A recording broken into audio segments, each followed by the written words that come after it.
Amigos, ¿qué tal? Hoy es 09 del 05 del 17. Con ustedes Florentino Corrales, director de temas políticos. Confirman liberación de los 8 secuestrados por el ELN en Chocó. El presidente de la República, Juan Manuel Santos, anunció la liberación de las 8 personas quienes habían sido secuestradas el domingo pasado en el Chocó. La liberación se dio en la zona del Alto Timaná a líderes comunales. El secuestro en la vereda Cesegó del municipio de Novita fue perpetrado por la guerrilla del ELN, según confirmó el Ministerio de la Defensa, quien acudió a la zona para anunciar 500 tropas militares apoyando las operaciones militares en el departamento. Comillas, independientemente de quiénes son y de su pasado judicial, no es el ELN quien va a decir quién es bueno y quién no en Novita, y que de eso que queden notificados, cierra comillas, expresó el ministro Luis Carlos Villegas tras presidir un consejo de seguridad con la cúpula militar y la policía en Novita, departamento de Chocó. Magisterio abierto al diálogo con el gobierno para conjurar paro que comienza el jueves. Más de 380.000 educadores inician a partir del jueves 11 de mayo. Un contenido confirmó a 6 a.m. hoy por hoy de Caracol Radio. El presidente de la Federación Colombiana de Educadores, FECODE, Carlos Rivas, manifestó que la protesta se debe a que el gobierno nacional viene negando en repetidas oportunidades los derechos de los trabajadores de la educación en materia económica y de los 8 millones de niños a tener una educación con dignidad. Explicó que desde el pasado 28 de febrero se ha presentado un diálogo con la Administración Central en donde se le ha planteado que realice la inversión que se requiere debido a que en el periodo 2001 al 2010 se han perdido más de 17 billones de pesos. A esto se suma que los niños no tienen derecho a una alimentación básica, no hay transporte y se paralizó la construcción de nuevos centros educativos a nivel nacional. El presidente de FECODE comentó que la actual administración no ha pagado la bonificación por servicios prestados y la nivelación salarial. Rivas aseguró que hay una excelente relación con la ministra de Educación y que los maestros no quieren el paro, pero el gobierno no quiere atender las necesidades del magisterio. En temas políticos presentamos el informe del director. Alarma la inseguridad en Cali. Las autoridades no dan abasto a pesar de las reacciones tardías para atender las llamadas o quejas de la ciudadanía frente a la forma como actúa la delincuencia. Las quejas se dan porque sí y porque no, es decir, cuando el delito es un hecho o cuando está por suceder. El caso diario es que la policía espera llenarse de motivos para atender las llamadas, denunciando los casos que ameritan su accionar. Esto sucede con frecuencia en las zonas comerciales, en el centro de la ciudad y en otros puntos de la geografía de la capital vallecaucana. Estudios recientes muestran cómo en el comercio, por ejemplo, los propietarios de almacenes y otros se resisten a pagar una cuota extra para combatir la delincuencia. Alegan que ese es un deber de la policía y que la cuota actual de 250.000 pesos mensuales no tiene respuesta porque los delincuentes actúan con mucha libertad y sin control, sin la reacción propia de la autoridad que debe combatirlos. Ahora les están pidiendo una cuota extra de 100.000 pesos para combatir a esa delincuencia que afecta a las ventas, es decir, la paga sería de 350.000 pesos, que no se justifica si se tiene en cuenta que esa tarea debe cumplirla la policía como un deber constitucional. Sin embargo, se quejan de que muchas veces piden protección y la reacción no se ve por ninguna parte, lo que les obliga a pagar más de lo establecido. Los estudios que se han hecho sobre la materia indican que la inseguridad en Cali va en aumento, como que en los 3 primeros meses de 2017 ocurrieron 243 2,7 diarios frente a 186 entre enero y marzo de 2016. Y por otro lado, las cifras dicen claramente que la inseguridad aumentó en 36% en el mismo periodo. Se espera que la policía revise su plan de acción y reacción inmediata porque tal vez está fallando por la dinámica establecida que la convierte en no deseable y los afectados prefieren enfrentar en solitario los problemas que son de resorte única y exclusivamente de la policía, pero ésta no responde o actúa con la prontitud del caso, lentitud que aprovecha la delincuencia para llevar a cabo sus fechorías sin ningún tipo de respuesta de la autoridad competente. En temas políticos, este fue el informe del director. Docentes y taxistas decididos a ir a paro este miércoles. El presidente de FECODE, Carlos Rivas, se refirió en Blue Radio a la convocatoria de paro hecha para los docentes del país. Para Rivas, el incumplimiento del gobierno con la actualización salarial y el mejoramiento de las condiciones laborales es el motivo por el cual los 380.000 profesores del país saldrán a marchar en las diferentes ciudades. Comillas, arrancamos el paro el próximo jueves 11 con asambleas informativas, el 12 con asambleas con padres de familia y el 15 de mayo celebraremos el Día del Maestro y el 16 más de 40.000 docentes saldremos a las calles en la gran toma de Bogotá, dijo Rivas. El líder sindical señaló que en las diferentes reuniones con el Ministerio de Hacienda, el jefe de la cartera, Mauricio Cárdenas, le ha indicado que no hay dinero para atender los reclamos de los profesores, razón por la cual la inversión en el sector se ha visto afectada y por ende la calidad de la educación. A este país se lo roban todos los días y no hay plata para la educación. El ministerio dice que no hay recursos para pagar unos derechos que son adquiridos por los maestros. Un gobierno que ha firmado los acuerdos de paz pero que no se sienta con los trabajadores a dilucidar sus temas no funciona, cierra comillas, señaló Rivas. El representante de los taxistas, Hugo Ospina, aseguró que el 90% de los taxistas del país se sumarán al paro programado para este miércoles ante la inconformidad por la gestión del Estado frente al funcionamiento de la aplicación Uber. Según Ospina, los conductores no bloquearán vías como en los paros anteriores, sin embargo, aclaró que marcharán como lo permite la ley y estarán acompañados por un sector que se movilizará en los vehículos hasta la Superintendencia de Industria y Comercio, entidad donde radicarán denuncias contra la plataforma tecnológica. El líder de los taxistas indicó que son fuertes las amenazas contra los conductores que decidan trabajar y no participar del paro. Además, señaló que no se permitirá la agresión a los conductores que decidan estar al margen de la movilización. Siempre que tenemos debates con Álvaro Uribe, nos llegan amenazas, dice León Valencia. Se trata de un documento enviado a la cuenta oficial de la Fundación Nuevo Arcoíris, que creó el columnista León Valencia y de la cual se retiró hace 4 años para dirigir la ONG Paz y Reconciliación. El correo también está dirigido a varios miembros del equipo. Valencia aseguró que es muy lamentable que esos hechos se produzcan y dijo que hay que tener mucho cuidado por las muertes de líderes sociales en los últimos meses.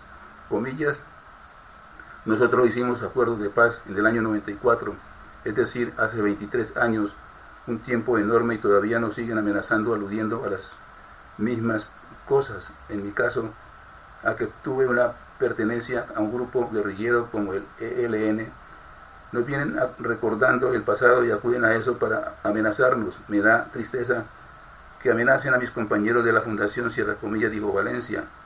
El columnista de la revista Semana dijo también que el objetivo de estas intimidaciones es impedir que continúen con su labor. En nuestro caso es callarnos, detener nuestra labor, que es de opinión y de análisis de temas de paz y posconflicto.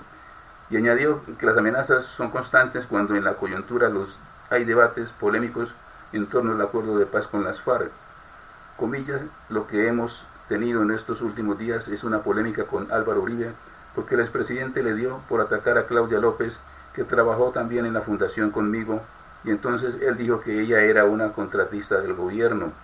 Yo no contesté a eso, pero Claudia sí lo hizo bastante fuerte, y luego de esa polémica vienen estas amenazas. Siempre que tenemos una diferencia pública y dura con el expresidente Uribe, a algunos de nosotros nos llegan amenazas, cierra comillas. Finalmente Valencia dijo que ya alertaron a las autoridades y denunciaron los hechos ante la Fiscalía General de la Nación. El poder detrás de la acumulación de predios La solicitud de tomar medidas judiciales para anular la venta de tierras de origen baldío en 33 casos, que representan más de 123.000 hectáreas, realizada por la Contraloría General de la República a la Agencia Nacional de Tierras, parece abrir la caja de Pandora sobre la problemática de la acumulación de predios en el país. El diagnóstico es contundente. Detrás de estas apropiaciones hay reconocidos empresarios, comerciantes y políticos, incluso el expresidente Álvaro Uribe Vélez y su reputada hacienda El Ubérrimo forma parte de los predios sobre los cuales se está pidiendo la anulación.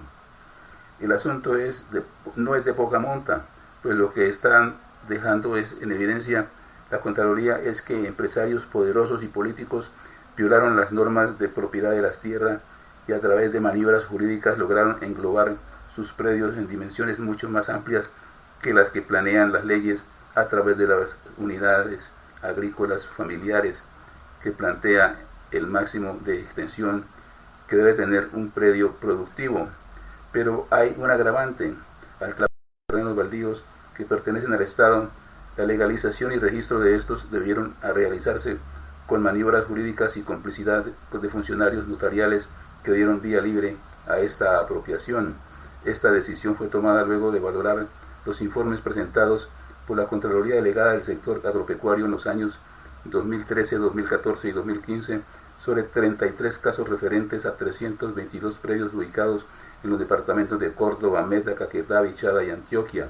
Los resultados fueron trasladados a la Fiscalía y Procuraduría para que dentro del marco de sus competencias determinen si existe responsabilidad penal y disciplinaria.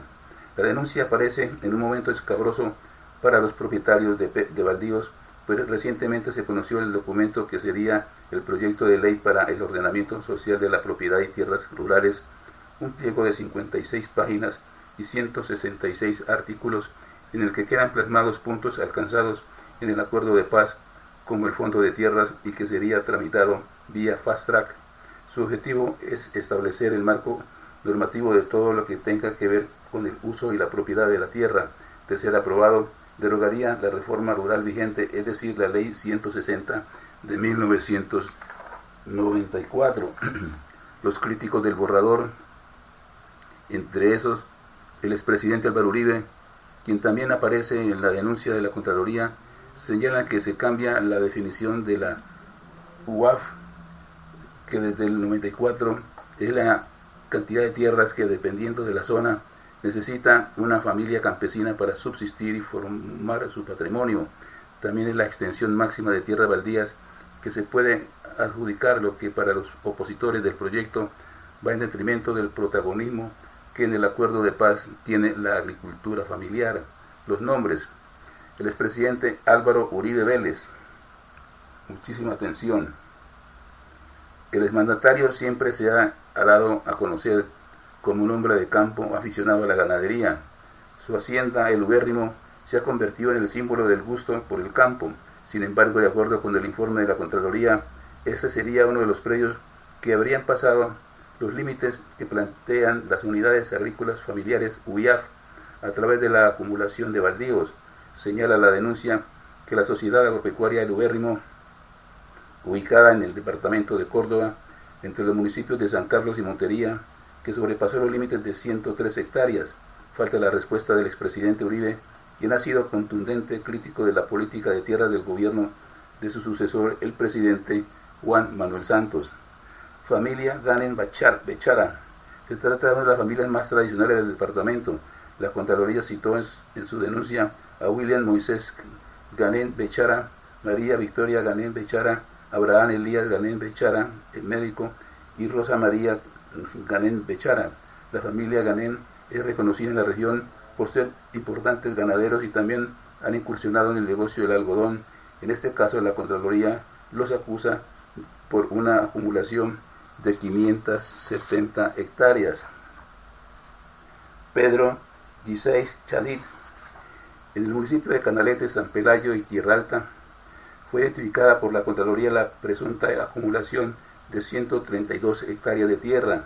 Estas pertenecen al más importante representante del chance en el departamento, Pedro Gisais Chadid, quien es el dueño de la empresa Apuestas Córdoba.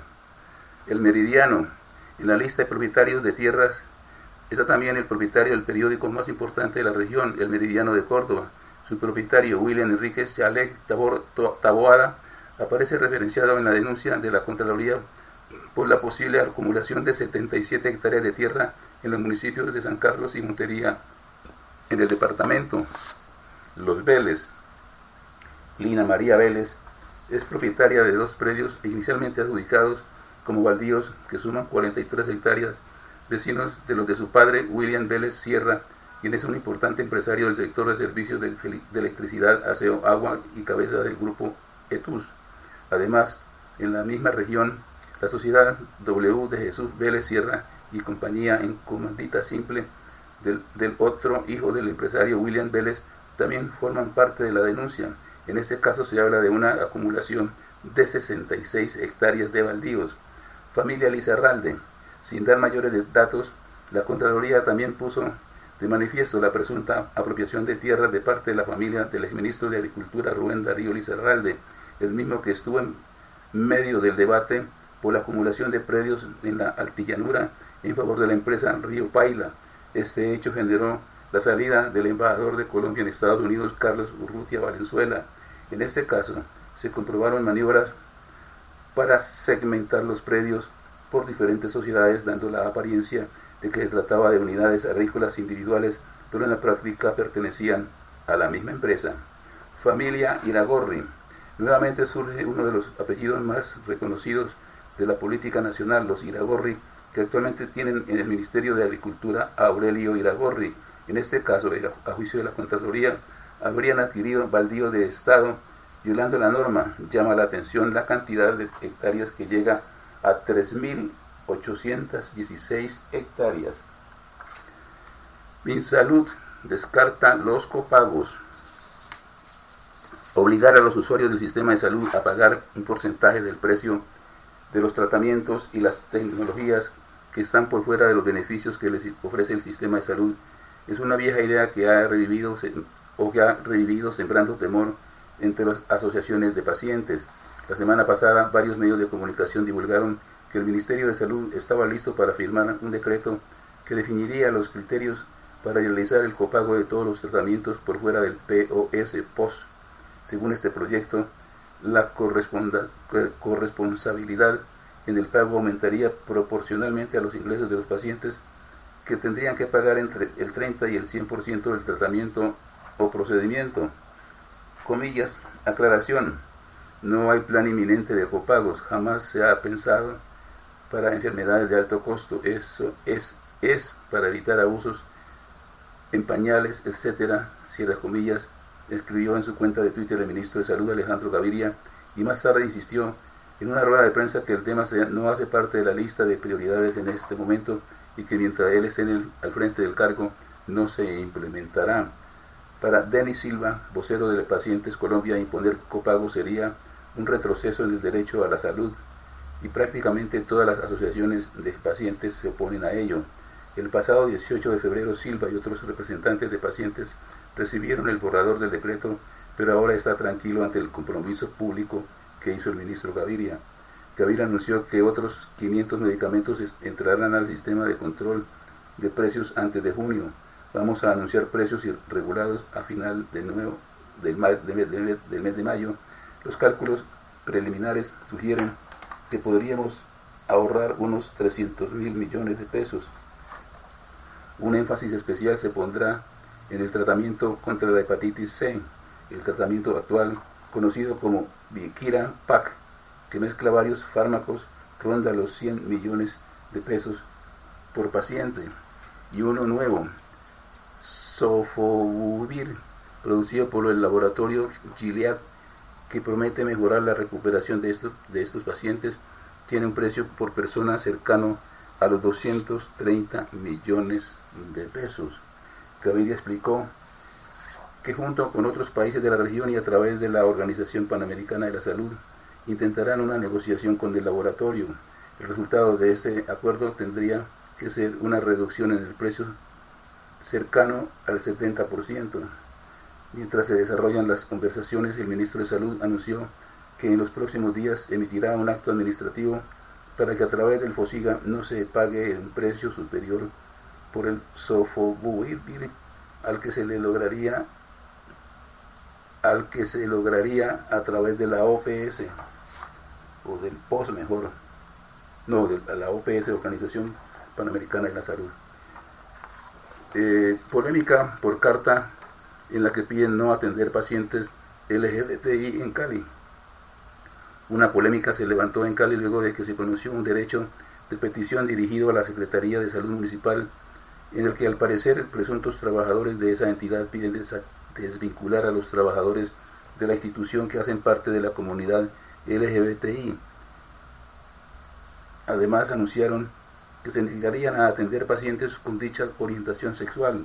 Según se conoció, el escrito fue radicado la semana pasada en la ventanilla única de la Alcaldía de Cali y también en la Secretaría de Salud, y se dejó una dirección para respuesta. Frente a esta situación, el secretario de Salud de Cali, Alexander Durán, indicó, comillas, en la posición, al parecer, de algunos funcionarios de las empresas sociales del Estado, de la Secretaría, que no comparten tener compañeros con diferente inclinación sexual a la que ellos tienen. Frente a esto, nuestra posición es contestar en derecho. Somos un país en donde todos nacemos libres, que tenemos derecho a un trabajo digno y a una atención en salud humanizada, independiente de credo religioso, orientación política o inclinación sexual, cierra comillas. Además agregó, lo único de lo que nos tenemos que ocupar es de la parte objetiva, y en ese orden de ideas contestaremos este anónimo panfleto o comunicado y garantizaremos aquí que las cosas se hacen bien y no bajo las presiones de algún grupo en particular. Al parecer, algunos funcionarios de las empresas sociales del Estado, de la Secretaría, no comparten tener compañeros con diferente inclinación sexual. Expuso que los funcionarios se seleccionan por su capacidad para cumplir la función para la cual son requeridos, y se seguirá con esa dinámica, lo mismo que en lo relacionado con la atención a pacientes de acuerdo con los requerimientos en salud. El personero de Cali, Héctor Hugo Montoya, afirmó que no conoce el escrito, pero en caso de ser cierto, si un servidor público lo ha firmado o lo produce, se le abrirá un proceso disciplinario, pues estaría incumpliendo con un fin esencial del Estado y sería contrario a los criterios de la función pública. Comillas, están en el deber de atender a todas las personas sin distinción de sexo, género o de cualquier otra circunstancia o condición. Repito que no lo conozco y si existe lo rechazo de manera contundente, cierra comillas. Reiteró que los funcionarios se verían incursos en una investigación con sanción drástica, pues esa posición va en contra del Estado social y constitucional de derecho y a la igualdad, trato digno y tolerancia. Hasta aquí, temas políticos. La invitación muy cordial para que nos sigan en Twitter, Facebook, YouTube, @temas políticos, una sola palabra, de lunes a viernes, en este mismo horario. Muchas gracias por su sintonía, los espero mañana. Buenas noches.